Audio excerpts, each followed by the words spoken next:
Hey guys, this is Hell Hades. This is a Raid Shadow Legends video. Okay guys, so the event dungeon got a pretty hefty nerf for the final kind of weeks of it being open. There's also an event running right now for the fusion where we need to farm points for the event dungeon. So I thought I'd dive in and see how it feels right now. Now I did just share on my video earlier some of the changes that were coming in. Let me reshare it for you guys so you can sort of get a feel for what's changed. So this is like the old version of the dungeon. We had 21k attack from Karosa, 11k from Withir, 15k, 13k, 22k. That's how much damage basically that's coming at us.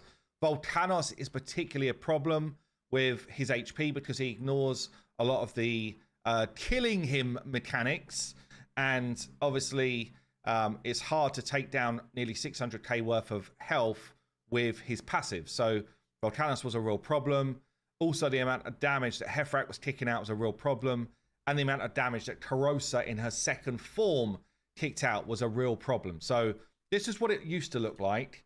And since the change, we've basically had about a 30% of their attack for the high damage dealers ripped off. So Karosa now down to under 15k, and Heffrak about 16k. Don't get me wrong, they still will pack a punch. Let me just see about resistances and stuff. I think they're the same, are they? Down a touch, but not really anything to write home about in terms of the changes.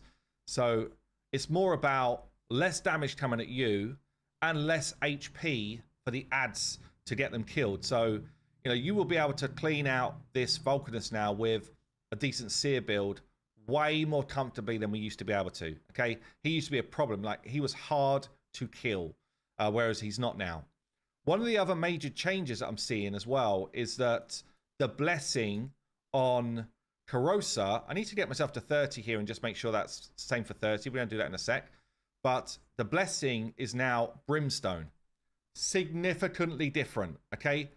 The bone armor that we had before was the thing that was hard wrecking our team. It's also the thing that made some of the strats, like the solo strats, achievable with that relic, yeah, which gave you health every time you were hit. So the bone armor hits were proccing that, I believe. So anyway, what I'm going to do, I'm not even going to build something out specifically for this content. I just want to see if I can just straight up go in and do it just with a sort of random team. And literally first time I'm trying it, right? So Seer ripping off buffs, ripping them off of Sifi does a ton of buffs, so we're going to use Sifi. And then I guess, who should I bring in here? Let's bring in a Lydia. Let's bring in some enemy max hitters. Got revive here. I've got enough damage. I guess I'd just bring in someone like a Newt for the actual boss. And then maybe a Kaimar. Is he built with anything? He's kind of built a bit. Kaimar and Newt. Okay. So it's not a weak team. I'm just saying, like, let's just throw in a team and see what we can get done straight off the bat without trying to like speed tune or build specifically for anything. So we go buffs up. Volcanus is still going to be burning us and giving us a load of problems. Going to rip buffs off with my Seer, which is plenty enough to get them killed. Do I just get one shot is the first question. So I'm not one shot or even close other than Kaimar. Kaimar, I kind of didn't want to be dead, but we do get True Feared, so probably I should just bring something in for that because I don't really want to use now my enemy max HP hits, which I would have done. Got block buffs on. Okay, so we are still getting hard wrecked by damage, right? I mean, again, it's a good test. It's still a lot of damage, and let's go into Team 2. Okay, so I'm just wondering if Shamal blocking that True Fear, that's going to be annoying.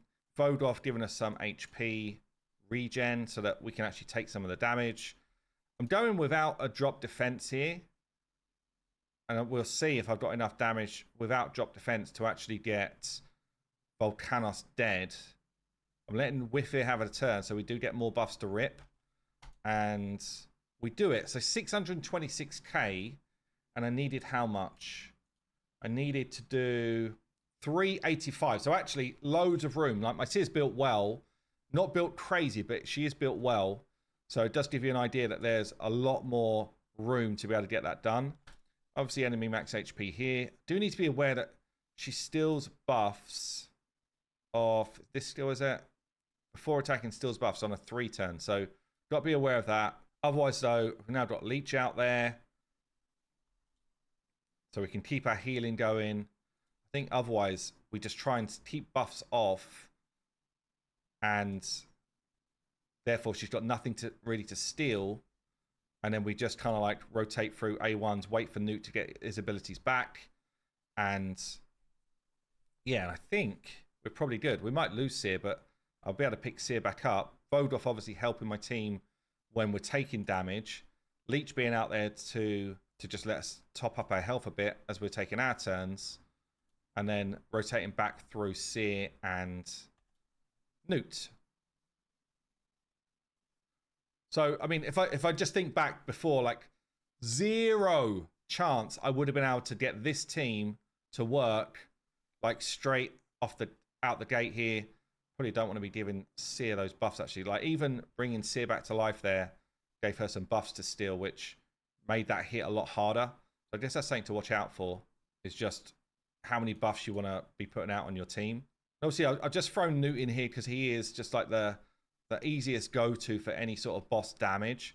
You know, if you've got someone like a Marius, way better, I would say. If you've got, I don't know, really, Ninja would do the same sort of job in terms of damage. Might even do it quicker, I don't know. But you can see here, without me even trying to like build, you know, the right type of relics for the fight, or really anything specifically to get the fight done, other than a team that felt like it made sense, it's pretty doable. So we're just rotating back around now to Newt's nuke. But yeah, Shamal comes in pretty big here, I think. And the lack of bone armor makes it tons easier. We've got Smite on us. I guess Smite's, it's not lovely to have on you, but it's definitely nothing like fighting against bone armor. The same strats before, by the way, with things like Geos would be great. Still be absolutely fine. This is still tight, actually. It's not quite a cakewalk, but it is done. Anyway, let's have a quick look at, and we get that 5-star piece of gear. So just jumping in, yeah. So the final one is Brimstone. It's 6-star rather than 5-star, but still, that's not a problem. So in terms of just a base team that can do it, trying to get rid of the true fears, someone that's keeping you alive, someone that can kill the initial set of ads, and then someone who's actually going to kill the boss. That's basically what I want to go for. Let's see if we can do something a bit faster. Okay, I've been playing around. I've got something kind of fun, and it is fast, and it is auto. So for me, that's what an event dungeon needs to be able to be. I'll show you this team, then I'll probably just drop down to like a level 20 and show you just how, I guess, how much more comfortable just farming stage 20 is. But what we've got going on here, I don't want Blade Master out the vault because I've not used him in forever. You don't need Blade Master, I just wanted to use him. But he does have a block debuffs, which is protected against the boss. So the boss can't rip it off me, which means that I'm way less worried about these true fears. So I thought Blade Master would be pretty fun. He's also given me speed in dungeons as well. So actually kind of double whammy decent on this guy for what we're looking for. And what I was trying to do is I was trying to see if I could clear the wave without Seer. Because generally, other than some cool kind of like Wukong tactics we saw before, Seer is the only way that I was finding really to get these down. So yeah, I've got a really powerful Teox, one of my better champions on my account, especially at +2 with a 6-star blessing, which I literally got in the shop yesterday. So why not give him a try? The idea here is Laz is in like full support mode. Draco is like blocking some passives and stuff. Sorry, not Draco, Romantu, and then Draco is giving me like my drop defense and weaken. So we open up actually with Teox with his A2. Okay, so each hit will ignore defense. Each hit will also increase this champion's attack. So I'm getting like a triple attack boost before I unleash with the AoE smack. And because I've got more than 3 allies in the mix, I'm also getting more damage for each debuff on enemies. So we're getting Draco debuffs, we're getting Romantu debuffs. We're also getting just less damage coming into my Teox as well. So if I show you how this runs, we basically set ourselves up to have block debuffs up nice and early, so we're not taking all of the silly stuff. We get the first hit out, which isn't a kill, but boosts my damage. We then get the protected block debuffs out. Loads of debuffs on the enemy. Oh, I didn't foresee the sheep, actually. Which is a problem, potentially. Does mean that she's now not... Didn't do this last time. Does mean that she's now not changing form yet. I guess we're just going to take a bit longer on this run. And she's going to rip all of my buffs.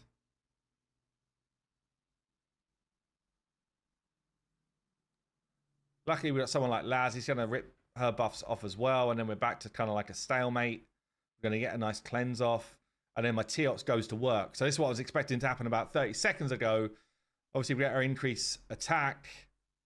And we should now just kind of like clean house. I'm going to run it again. See if that sheep is like a constant problem here. I mean, I think it's still 100%. But this is way slower than I wanted it to be. For a, you know, like a well, not a long-term farm, but a farm that I need to do a lot. Because honestly, if it's a long farm, I'd rather just go to stage 20. But 1 minute 22 is not too bad. Obviously, get a bunch of trash in amongst, hopefully, some pinpoint gear. Try that again. I guess, well, I'm being stupid, actually. I just need to take Polymorph off of Draco. Ramantu. Get it right. And then it'll be absolutely fine. Yeah, so I just need to take Polymorph off of my my teammates here and make sure that that's not going to be a problem. But having the drop defense out there, weakens out there, we've got a load of damage now coming in from my big boy Teox. He's obviously already done his kind of like buffs. And yeah, pretty solid time and run. So cool that we can now actually at least theory craft to start bringing in different style of teams. Doesn't just have to be the kind of like either Geo teams or see it into some sort of other damage teams. All of those other teams that used to work, I think are still going to work and they should just work quicker. But we've now at least got some different options to play around with fun builds and fun teams. So that's way better. Yeah, way more fun. Yeah, this is the critter right here, Ramantu. So I need to change his blessing so that I don't run into that constantly. I guess I actually just go cruelty and then we get more damage on the boss. But yeah, so I think loads more options now. Let's show you that build set before we run into what we're doing. So just fast Laz doesn't need to be this fast, but fast Laz with some accuracy in his build. Teox I've just got as my damage build. Doesn't need to be that fast because debuffs going out to enemies obviously trigger him to have a turn, so he gets his turn super fast. Ramantu is just like my arena version, just sped up a bit, so nearly 300 speed. My Blade Master just needed to make sure we get the block debuffs out nice and early, and then I went tanky. I got him in a bolster set just to give me that shield support early on. And then my Draco also put in a bolster set for additional support for my team. Again, enough accuracy to land his stuff and that type of thing. I did have the Cat's Gaze on my Teox. Otherwise, I don't think my relics, I didn't change any relics specifically for this. They were just in relics that were already around. So let's have a quick look at level 20 and just see what we can do here. I'd imagine with 20, we could probably just bring in, I don't know, let's just bring in like a Lydia, a He-Man. What else do we want? Maybe someone like an Arbiter. Is that going to be enough? Let's have a look. So again, we're going to clear the wave nice and easy. Actually, He-Man doesn't do his AoE on auto. What? He-Man, what are you doing? I have the power. And then, yeah, I guess maybe we still want somebody like a Shamao in here just to help us with the true fears. But honestly, super easy now on 20. You can just bring in, you know, somebody, basically that combo of clearing the wave. So drop defense and weaken ideally, or at least drop defense on the wave. Someone who's going to be bringing in the damage. Someone who's going to keep you moving fast. And I think stage 20 is going to be a super fast clear. and way easier for people to do. So good changes to the event dungeon. Good that we can start to theory craft some fun teams. They should have come out of this sort of level, honestly, early on, but we've still got a good 4 weeks worth of farming. And obviously, right now, I need to be farming for the fusion. So, yeah, all good. Anyway, I've been Hell Hades. I'll see you in the next one.